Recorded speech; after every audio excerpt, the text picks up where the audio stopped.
Bapak Ibu Saudara sekalian, waktu di loteng Yerusalem dalam Kisah Rasul pasalnya yang pertama, ya,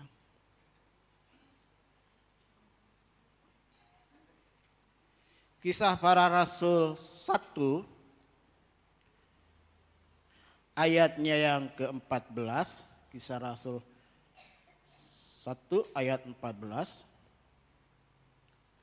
Mereka semua bertekun dengan sehati dalam doa bersama-sama dengan beberapa perempuan serta Maria ibu Yesus dan dengan saudara-saudara Yesus. Ayat 1 pasal 2. Pentakosta, ketika tiba hari Pentakosta, semua orang percaya berkumpul di satu tempat. Tiba-tiba turunlah dari langit suatu bunyi seperti tiupan angin keras yang memenuhi seluruh rumah di mana mereka duduk. Dan tampaklah kepada mereka lidah-lidah seperti nyala api yang bertebaran dan hinggap pada mereka masing-masing. Maka penuhlah mereka dengan Roh Kudus, lalu mereka mulai berkata-kata dalam bahasa-bahasa lain seperti yang diberikan oleh Roh itu kepada mereka untuk mengatakannya. Bapak Ibu Saudara sekalian, di Kisah Para Rasul, murid-murid Tuhan setelah menyaksikan kenaikan Yesus terangkat ke surga, lalu mereka bertekun berdoa, itu di hari pertama. Tapi perlu kita ketahui, kalau kita katakan sekarang doa 10 hari, karena kita lihat catatan, ya, jejak digitalnya ada tertulis di Kisah Para Rasul, ditulis oleh penulis Kisah Para Rasul yang ditulis oleh Dr. Lukas. Lalu di hari yang ke-10 terjadi pencurahan Roh Kudus. Nah, tetapi kalau posisi kita sama seperti murid-murid Tuhan ketika itu, waktu mereka bertekun dalam doa, mereka itu nggak tahu hari keberapa Roh Kudus itu akan dicurahkan. Kita katakan itu hari ke-10 karena kita lihat ceritanya, ada jejaknya, ada kisahnya tercatat. Tetapi kalau posisi kita seperti murid-murid Tuhan ketika itu, seperti saudara-saudara Yesus yang ikut hadir di situ, seperti Maria ibu Yesus yang hadir di situ, mereka nggak tahu. Hari pertama tunggu-tunggu nggak terjadi apa-apa. Hari kedua tunggu-tunggu tidak terjadi apa-apa. Hari ketiga begitu nggak kemana-mana seharian berdoa nggak terjadi apa-apa. Baru kemudian hari ke-10. Bapak Ibu sekalian begini. Ketika kita berdoa pun kita nggak akan pernah tahu itu terjadinya kapan. Kapan jawaban itu akan kita terima? Hari itukah? Beberapa hari kemudiankah? Seminggu kemudiankah? Sebulan kemudiankah? Ya, atau setahun sekian tahun kemudiankah baru kita terima? Bagian kita hanya berdoa. Nah, masalahnya begini. Masalahnya ketika kita berdoa seringkali kita menemukan apa yang kita doakan, kita terima jawabannya tidak sesuai dengan keinginan hati kita. Siapa yang pernah ngalami begitu? Ada yang pernah ngalami? Kita minta A, dapatnya B. Ada yang pernah ngalami? Ya, pernah? Saya pun juga pernah. Saya minta ini tetapi ternyata dapatnya berbeda. Jawabannya tidak sesuai dengan keinginan saya.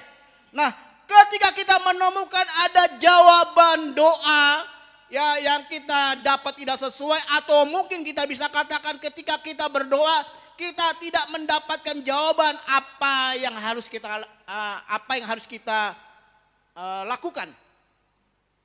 Mari kita lihat ada satu kisah yang menarik dalam 1 Samuel 22.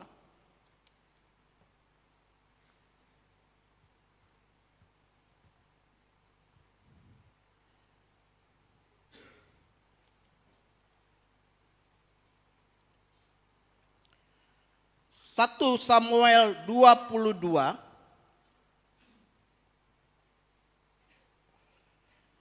ayatnya yang ke-1.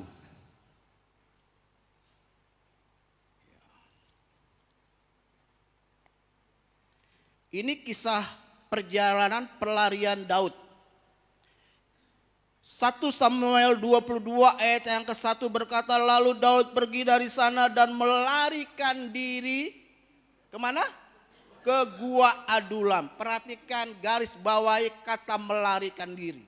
Ya, melarikan diri berarti ini ada masalah persoalan besar sehingga Daud melarikan diri. Dan seluruh keluarganya mendengar hal itu, pergilah mereka ke sana mendapatkan dia. Pasal 23 ayatnya yang ketiga. Pasal 23 ayat yang ketiga.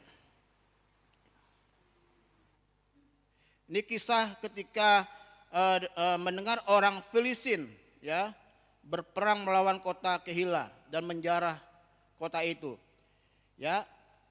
Atau ayat 2 mulai. Lalu bertanyalah Daud kepada Tuhan, apakah aku akan pergi mengalahkan orang Filistin itu? Jawab Tuhan kepada Daud, pergilah, kalahkanlah orang Filistin itu dan selamatkanlah Kehila. Ayat 3 perhatikan. Ya, tetapi orang-orang Daud berkata kepadanya, ingatlah, sedangkan di sini, maksudnya berada di Gua Adulam, di gurun tersebut, di sini di Yehuda kita sudah dalam apa? Ketakutan. Apalagi kalau kita pergi ke Kehila melawan barisan perang orang Filistin. Jadi kondisi Daud dengan orang-orangnya dalam kondisi ketakutan, makanya melarikan diri ke Gua Adulam. Ya. Dalam ayat yang ke-15 pasal 23 ayat 15. Ya. Dikatakan apa? Daud apa dikatakan? Takut karena Saul telah keluar dengan maksud mencabut nyawanya. Jadi berarti Daud ini sedang menghadapi ketakutan, menghadapi Saul yang kejar-kejar dia. Makanya dia lari ke Gua Adulam. Ayat 19, pasal 23 ayat 19 ya. Tetapi beberapa orang pergi menghadap Saul di Gibea dan berkata, Daud menyembunyikan diri dekat kami di kubu-kubu gunung dekat Koresa. Perhatikan. Jadi Daud ini di Gua Adulam itu menyembunyikan diri. Takut. Dalam kondisi takut, dalam kondisi punya masalah. Dia lari ke Gua Adulam. Adulam itu punya arti tempat tertutup. Ya. Bapak Ibu sekalian, seringkali dalam hidup ini kita sedang digiring oleh Tuhan berada di Gua Adulam. Atau mungkin sekarang kita sedang berada di Gua Adulam. Di tempat yang tertutup, sinyalnya pun gak ada di sana. Ya, serasa Tuhan itu jauh. Ya, serasa kita udah gak mampu menghadapi pergumulan, masalah yang sedang kita hadapi. Kita sedang digiring oleh Tuhan berada di Gua Adulam. Nah, waktu di Gua Adulam, Daud berdoa. Mari kita lihat Mazmur 57. Nanti balik lagi ke 1 Samuel 22. Ada catatan-catatan yang saya ingin sampaikan kepada Bapak Ibu sekalian dan aplikasi untuk kita dalam kehidupan kita sehari-hari. Mazmur 57. Ini doa Daud di dalam Gua Adulam. Ya, Adulam tempat tertutup. Dalam kondisi takut, melarikan diri, bersembunyi, ngumpet Daud ini. Mazmur 57 ayat 1. Diburu musuh tetapi ditolong Allah, judulnya. Untuk pemimpin biduan menurut lagu. Jangan memusnahkan Miktam dari Daud ketika lari daripada Saul. Perhatikan ketika lari daripada. Jadi memang Daud ini lagi lari dari Saul, lagi takut. Ke dalam guanya tadi kita baca di dalam 1 Samuel 22, Gua Adulam. Daud berdoa begini, kasihilah aku ya Allah. Kasihanilah aku, sebab kepadamu lah jiwaku berlindung. Dalam naungan sayapmu aku berlindung, sampai berlalu penghancuran itu. Ayat 3, aku berseru kepada Allah. Ya, jadi Daud ini doa. Daud lagi bicara sama Allahnya. Yang maha tinggi, kepada Allah yang menyelesaikan bagiku. Ya, dia tahu Allahnya itu menyelesaikan masalahnya. Ya, perhatikan ayat 4. Kiranya Ia mengirim utusan dari sorga dan menyelamatkan aku. Mencela orang-orang yang menginjak-injak aku, kiranya Allah mengirim kasih setia dan kebenarannya. Ayat 4 di awalnya dia ngomong, kiranya ia mengirim utusan dari sorga. Ya, jadi doa Daud itu begitu. Dia minta supaya Tuhan itu mengirim utusannya dari sorga. Ya. Kan kita juga begitu waktu doa. Kita berharap tiba-tiba Tuhan menolong kita. Dia utus seseorang, dia kirim seseorang. Nah, Daud juga begitu. Dia berdoa, dia minta ya Tuhan mengutus utusan dari sorga. Ya. Jadi Daud itu butuh utusan. Ya, mungkin saya bisa katakan ini malaikat. Malaikat Allah dikirim oleh Allah untuk menolong Daud. Tapi kenyataannya doa yang dia naikkan, dia dapat jawabannya berbeda dengan apa yang dia inginkan. Kita kembali ke 1 Samuel 22 ayat yang kedua. 1 Samuel 22 ayat yang kedua.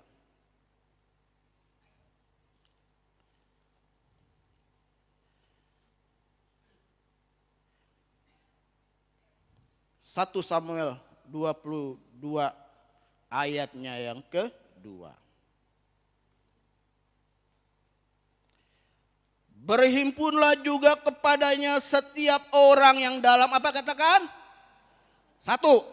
Orang-orang yang dalam kesukaran. Setiap orang yang dikejar-kejar tukang piutang. Ya, 2. Ketiga apa? Setiap orang yang sakit hati. 3. Maka ia menjadi pemimpin mereka. Bersama-sama dengan dia ada kira-kira 400 orang. Waduh. Coba Bapak Ibu bayangkan.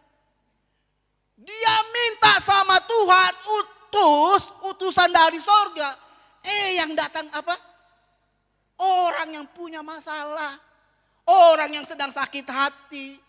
Orang yang sedang dikejar-kejar hutang. Daud sedang punya masalah, tambah masalah juga. 400 loh. Ini bukan 10, 20, 30 orang, 400. Hari ini yang hadir kurang lebih ya mungkin 250. Ya. Saudara bisa bayangkan, saya minta sama Tuhan, Tuhan kirim jemaat yang luar biasa, yang hebat, yang kaya, yang diberkati, yang orang-orang yang luar biasa, punya kedudukan tinggi, pangkat-pangkat tinggi, tapi kemudian Tuhan kirim kepada saya 400 jemaat yang punya masalah, yang sedang sakit hati, yang sedang dikejar-kejar hutang. Artinya saya ya lagi punya masalah, ditambah lagi masalah baru karena 400 orang datang.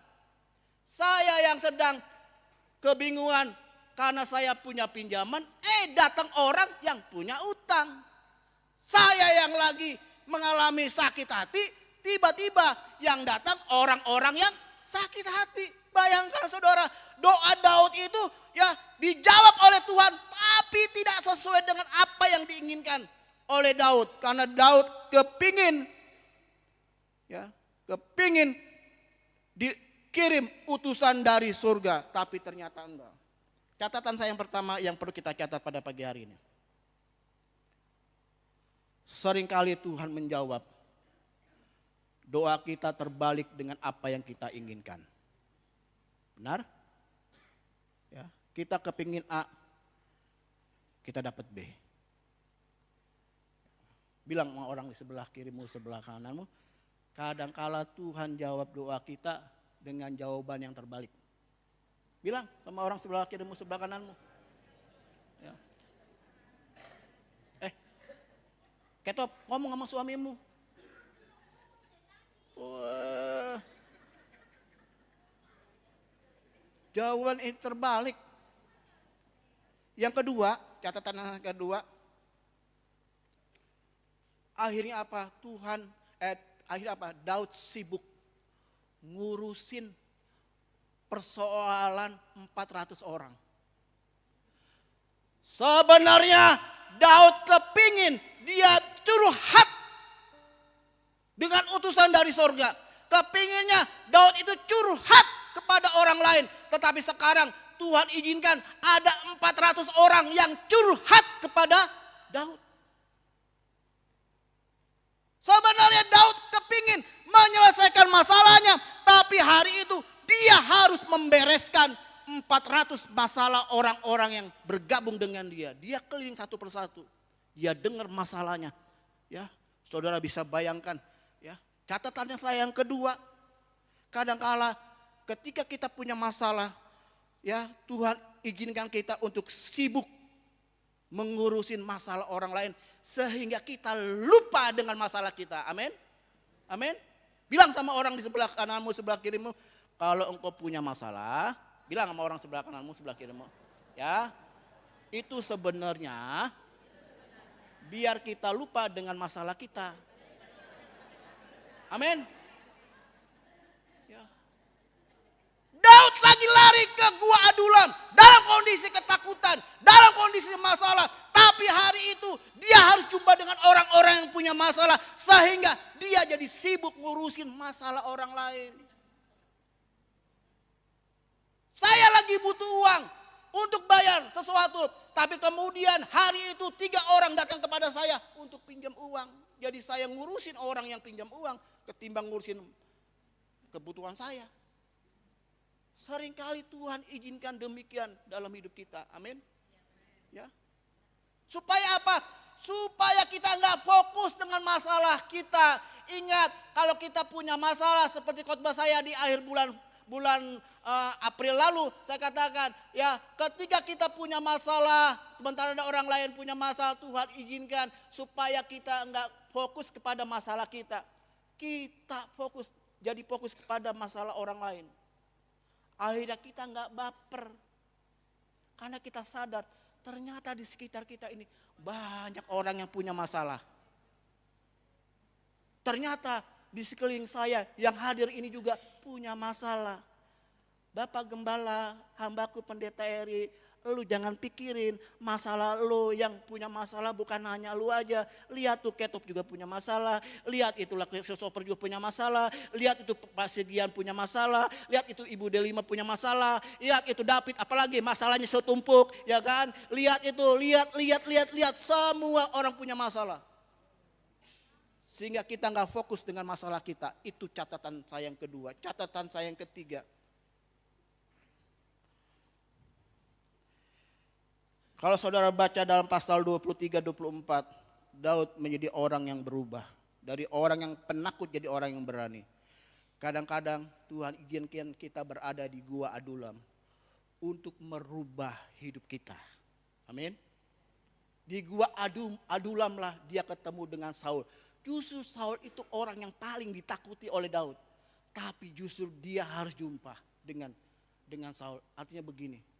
Ketika kita sedang mengalami ketakutan dengan masalah kita, justru Tuhan seakan-akan lagi dorong kita, jorokin kita. Lu hadapi. Kalau lu lari dari kenyataan, kalau lu lari dari masalahmu, nggak akan selesai. Hadapi. Tapi Tuhan itu debt collector, hadapi. Lu udah pinjam, udah nikmati, hadapi. Ketika engkau hadapi, justru nanti Tuhan akan buka jalan dengan caranya. Saya pernah ngalami. Engkau punya masalah. Tapi gimana Tuhan, aku gak takut, aku malu. Hadapi. Kadang-kala Gua Adulam itu membentuk hidup kita. Amin. Mengangkat hidup kita lebih. Amin. Tuhan Yesus memberkati kita sekalian. Terima kasih Tuhan untuk firman-Mu. Terima kasih. Kadangkala apa yang kami doakan, kami dapatkan tidak sesuai dengan keinginan kami. Pagi hari ini, hamba berdoa untuk seluruh jemaat Tuhan yang sedang berada di Gua Adulam. Dikejar-kejar hutang, dalam kondisi masalah, dalam kondisi kepahitan, sakit hati, dalam kondisi disisihkan, disingkirkan, tidak dianggap, dalam kondisi terpuruk. Tapi kami belajar Tuhan, di Gua Adulam lah kami akan jumpa jawaban Tuhan yang sesungguhnya dalam hidup kami. Dengan segera cepat Bapak Ibu yang sedang punya masalah bisa bangkit berdiri tempatmu. Saya ingin berdoa bagi Bapak Ibu yang sedang punya masalah. Apapun masalahmu, mungkin engkau sedang berada di gua adulam. Engkau sedang berteriak minta Tuhan kirim utusan dari surga. Jawaban dari surga, tapi engkau belum mengalami dan engkau sedang punya masalah yang berat. Engkau bisa berdiri tempatmu. Mungkin ada yang ingin didoakan. Saya ingin berdoa bagi Bapak Ibu yang sedang punya masalah, sedang punya pergumulan.